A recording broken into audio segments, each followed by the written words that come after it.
Hello students, in today's lecture we'll continue with the skills of manager.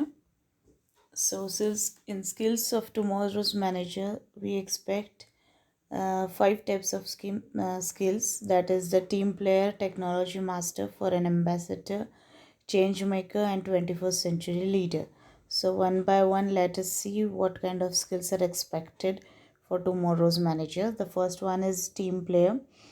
Future managers should be capable of functioning properly both as a team member and as a team leader, because every manager is also a team member as well as he is a team leader also. Okay, so whole of your team, that is all your followers, all your subordinates, are looking at you as a leader. They are working under your guidance, direction. All their actions, all their work depends upon how you guide them, how you motivate them, their efficiency, their energy level, their effectiveness of work. All this depends upon how your leader behaves with you, how he instructs you, how he directs you and guides you. Right. So you as a manager, you should be a good member, team member also, and a team leader, because when you are a leader, that means when you are head of the department, your subordinates will consider you as a team leader, and all those your subordinates would be team members, right? But when you are in a upper hierarchical level, when you are with your superiors, when you are with your bosses, you are playing a role as a team member, right? So here you have to be very successful in playing both the roles as a team member as well as a team leader. Okay, so as a team member also, whenever you're talking to your subordinates, whenever you're following the instructions, whenever you are implementing the plans chalked out by the top management, you are working as a team member, right? So here also your role is very important. You should be a good team member as well as a team leader. Okay, so both roles, dual roles you'll be playing. So this is the expectation from tomorrow's manager. Then the second skill which is required is the technology master. Here it is expected that future managers must be having good knowledge or proficiency in new technology, handling IT, because businesses are changing from manufacturing products to managing information.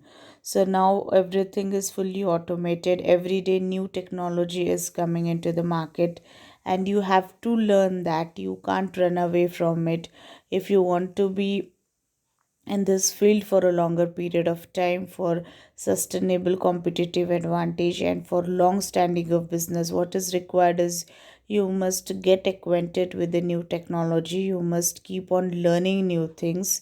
So lifelong learning ability has to be there if you want to sustain in this field. So definitely you must be a master in technology. Here only it is not expected that you should just keep on learning or updating yourself. You should be a master in it. What is meant by master? Being master means you should be an expert in the technology.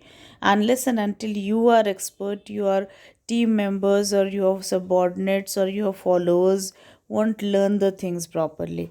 Okay, so you should be expert. Once your team members come to know that their boss is expert or master in technology, they won't think about deceiving you, right? And they also start getting or updating their knowledge in that way, because they are very well acquainted that their team leader itself is a master in that technology. So they also keep on learning new things, updating their knowledge, and they won't deceive you in any way. Okay, so that is another skill required. Then the third one is the foreign ambassador. Of course, you as a tomorrow's manager has to play a role as a foreign ambassador, because you have to function effectively in global environment.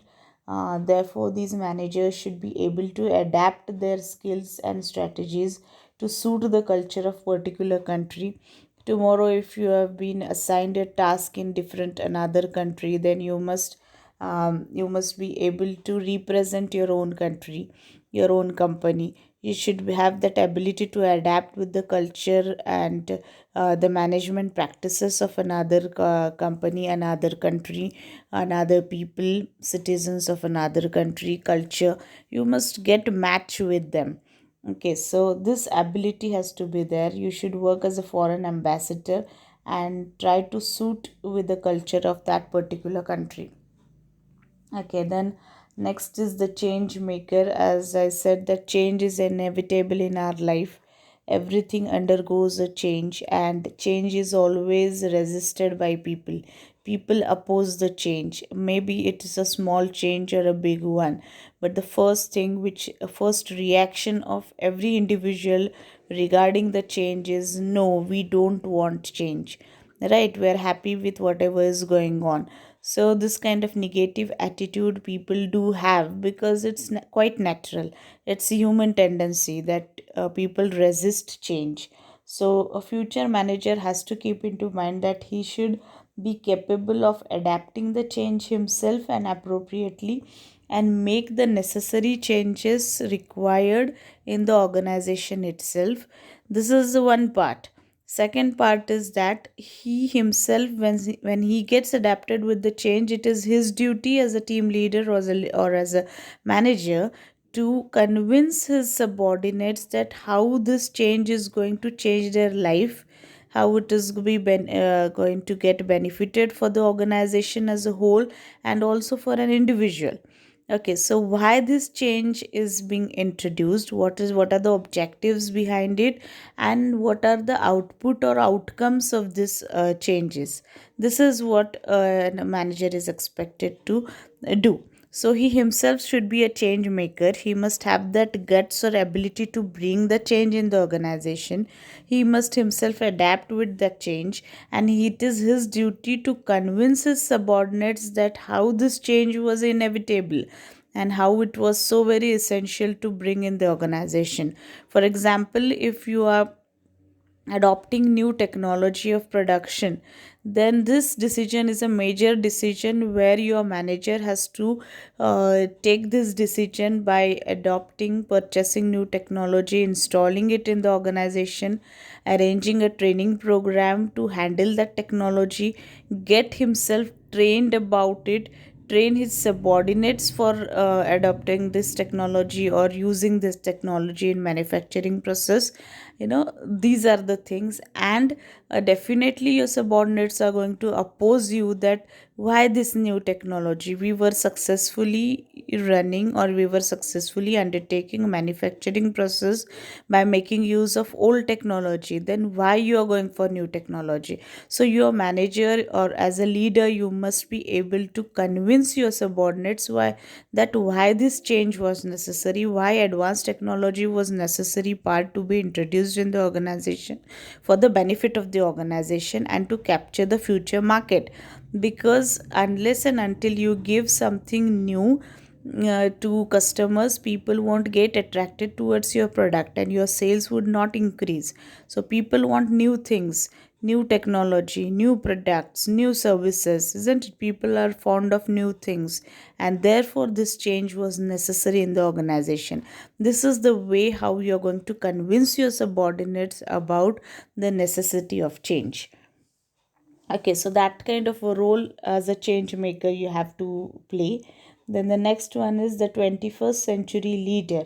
So you have to work as a manager, has to work as a leader who empowers the employees to do whatever necessary and provides the resources to get the job done.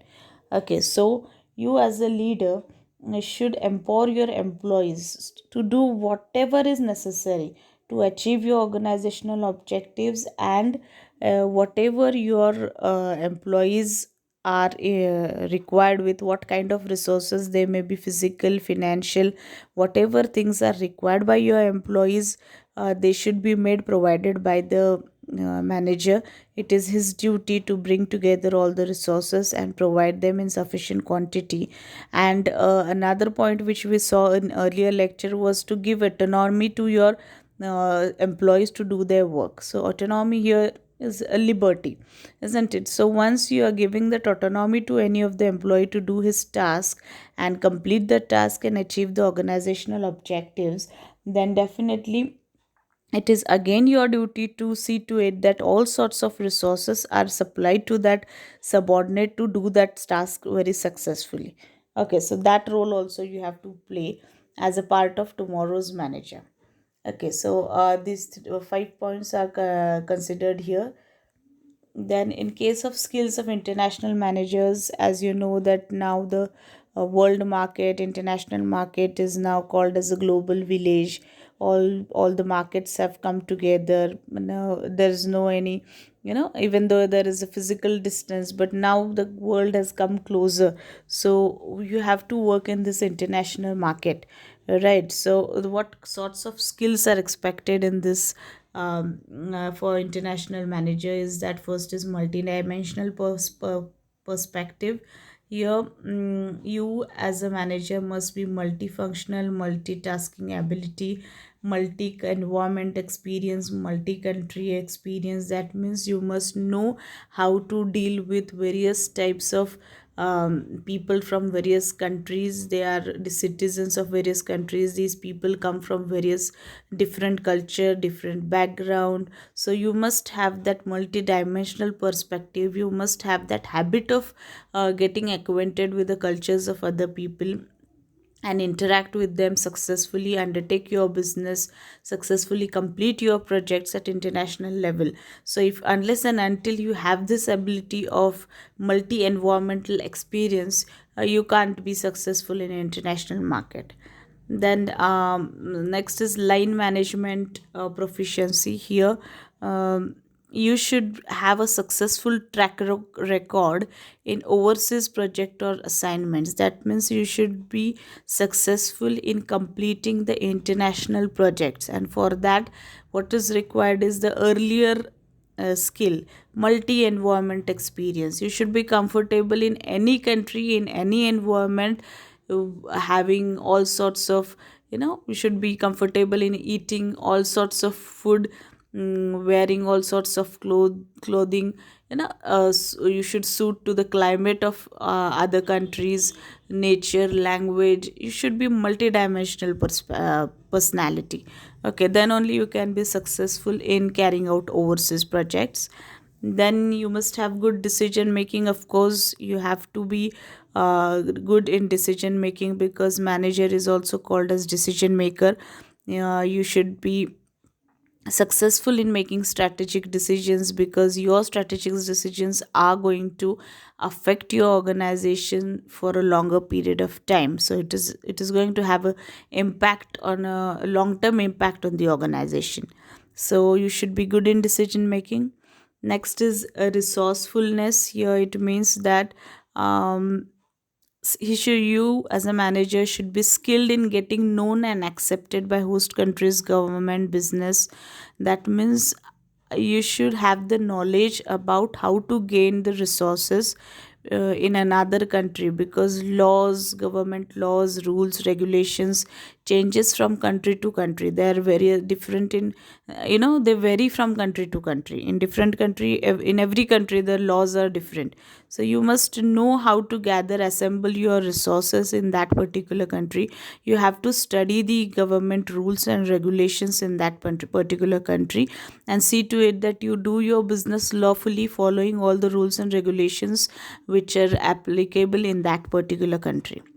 Okay, then next is culturally adaptive. Of course, you must have a multicultural attitude, where quick and easily you should be able to adapt to foreign culture with plenty of diverse cross-cultural experiences. You must be very comfortable in dealing with people from any country. You must get adapted to their culture. It may be, I said, it may be food culture, it may be language, it may be climate. You should get acquainted with it easily. So you should have that ability to adapt to the new environment. Then next is culturally sensitive. You as a manager should be able to effectively deal with people from variety of culture, races, nationalities and religions. As I said, you must have a multicultural experience, and you must be comfortable to deal with any kind of people. Any kind means from different variety of countries. Okay, so that is called as culturally sensitive skill. Next is team building skills. Now here in international market, you are dealing with people from different countries, right? So you must be able to create cultural diverse working groups that achieve organizational goals. So people from different countries have come from different cultures, from different language, they speak different languages, and their way of thinking is totally different, right? So you have to bring them together, motivate them, and see to it that they do their work in a proper and a best manner, and you are able to achieve their objectives by getting work done from them. Next is your mental maturity. You must have endurance for the rigors of foreign post. You must be enough mature to understand the things at international level. Then you must have negotiating skills also. Track record of conducting successful business negotiations in multicultural environment. This point is very important. You must have the ability to negotiate with people and make your international project successful. Then you must be a change agent skill. You must initiate and implement organizational changes. You must initiate here, it means you should take a lead as a leader to bring a change in the organization. Convince your people that why this change has been introduced and why it was so very necessary to bring the change, and in this multicultural environment. So you should be working as a change agent, and you must have that much guts to implement the organizational changes. And last is visionary ability. Here you must have quick as you must be able to quickly respond to political and economic threats and opportunities in the host countries. So you must have good vision for that. You must get an uh, if you're having a good intellectual ability, then you have a good vision what is going to happen in near future, what kind of threats are coming from external environment, what kind of opportunities are coming, and how to grab these opportunities in international market. So this visionary ability a manager must have at this international level. So this is all for today's lecture. We'll stop with this, we'll end it with today's lecture. Thank you.